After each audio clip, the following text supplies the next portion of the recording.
Bonjour, vous voulez vous libérer de l'addiction à la cigarette? Écoutez, ça tombe bien parce que ma mission, c'est de vous aider à y arriver de la façon la plus facile. Alors, tout d'abord, en parlant d'addiction à la cigarette, en fait, on parle d'une addiction, mais il y a trois addictions. La première addiction, c'est l'addiction physique, celle que tout le monde croit avoir, mais en fait que personne n'a, ou quasiment personne. C'est le fait que si vous étiez vraiment addict physiquement, vous devriez vous relever la nuit pour aller fumer, ou vous ne pourriez pas prendre un avion long courrier parce que justement ça serait trop long et que vous ne pourriez pas assumer le fait de voyager sans fumer. Donc ça, c'est l'addiction physique. Et puis il y a l'addiction psychologique. Alors ça, celle que tout le monde a, c'est-à-dire que c'est celle qui fait qu'on considère la cigarette comme une béquille psychologique, une amie, une façon de gérer les émotions, gérer le stress, etc. Et puis il y a un troisième type d'addiction à la cigarette, c'est l'addiction, c'est le comportemental, c'est-à-dire les habitudes. Alors celle-là, c'est peut-être l'addiction qui est finalement la plus importante. On la prend souvent moins au sérieux que l'addiction psychologique, mais c'est souvent la plus importante. C'est le fait que eh bien, vous avez associé la cigarette avec plein de moments de votre vie. Par exemple, si vous avez pris l'habitude de boire le café le matin en fumant une cigarette, eh bien, vous avez fait ce geste des milliers de fois. Des milliers de fois, vous avez bu votre café en fumant une cigarette. Et donc, le cerveau qui associe en permanence les choses, eh bien, a associé café, cigarette. C'est-à-dire que dans votre cerveau, il y a des connexions neuronales qui sont faites, il y a des câblages de l'esprit qui sont faits. Voilà, café, cigarette. Ce qui fait que le matin, quand vous prenez votre café, automatiquement, vous avez envie d'une cigarette. Vous avez l'impression que c'est physique, parce que le cerveau est puissant et il envoie des messages dans le corps qui fait que ça vous crée l'illusion vraiment d'une sensation physique. Mais en fait, c'est juste un réflexe conditionné qui fait que par la répétition, eh bien, c'est devenu une association évidente pour vous, café-cigarette. Voilà.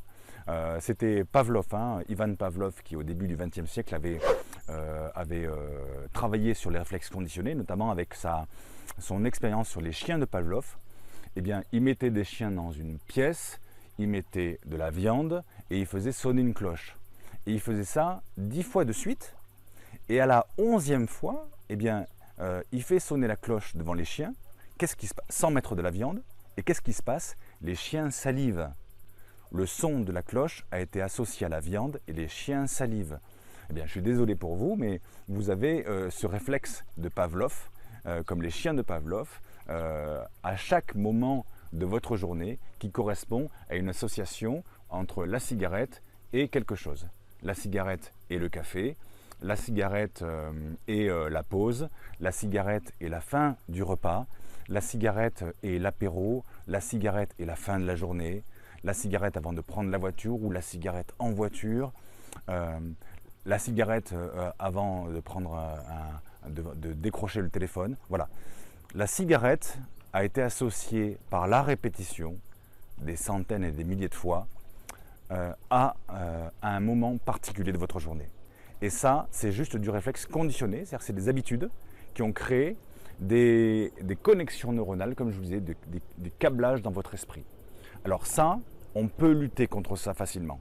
On peut lutter contre ça facilement. Les experts disent pour se libérer, pour mettre en place une nouvelle habitude ou pour se libérer d'une mauvaise habitude, il faut à peu près 3 semaines.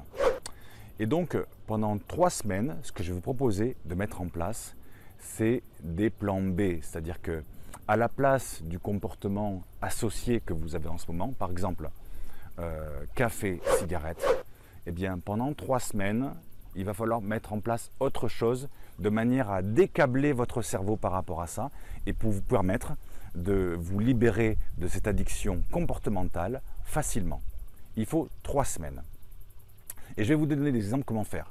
Si par exemple vous continuez à boire le café, comme avec votre cigarette, pardon, comme le café est associé à la cigarette, voilà, vous allez continuer à avoir envie d'une cigarette chaque fois que vous allez boire un café.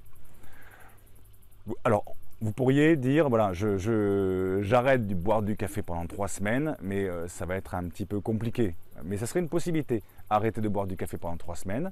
Effectivement, comme le café n'est plus là, eh bien, l'envie de cigarette probablement ne serait plus là. Et ça serait une possibilité pour pouvoir passer à autre chose. Mais j'ai mieux que ça à vous proposer. Pendant 3 semaines, je vais vous proposer de changer de la boisson. Par exemple, si vous buvez du café, qui est associé à la cigarette, pendant 3 semaines, buvez du thé. Juste 3 semaines. Buvez du thé. Et le fait de faire ça, eh bien, le thé n'est pas associé à la cigarette. Ça va créer comme un grain de sable dans cet engrenage de votre esprit. Et si vous faites ça pendant 3 semaines, eh bien, au bout de 3 semaines, les câbles de votre esprit se seront coupés, se seront séparés. Et vous pourrez ensuite reprendre le café sans la cigarette. Voilà, ça c'est un plan B que je vous propose pour le café par exemple. Pour la pause, quand vous partez en pause par exemple et que la pause est associée à la cigarette, eh bien, pendant 3 semaines, pendant votre pause, il faut que vous ayez autre chose à la main ou à la bouche. Par exemple, une habitude buccale en remplaçant une autre, vous pouvez prendre un chewing-gum.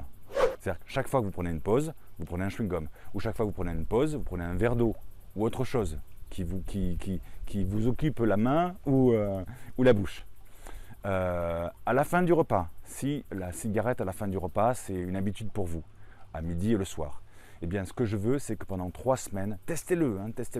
Ce que je veux pendant 3 semaines, c'est que juste à la fin du repas, la première chose que vous faites, c'est que vous allez vous brosser les dents. Allez vous brosser les dents.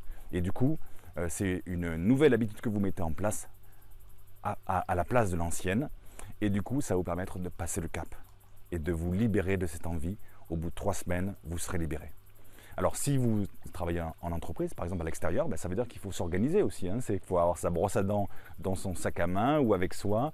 Et après le passage, après la fin du repas au restaurant ou à la cantine, eh bien vous allez vous brosser les dents. Voilà. Si vous avez l'habitude de prendre une cigarette en voiture, eh bien, mais prenez des chewing-gums. Mettez des chewing-gums dans votre voiture et chaque fois que vous rentrez dans la voiture, vous prenez un chewing-gum pendant 3 semaines. Pareil pour le soir,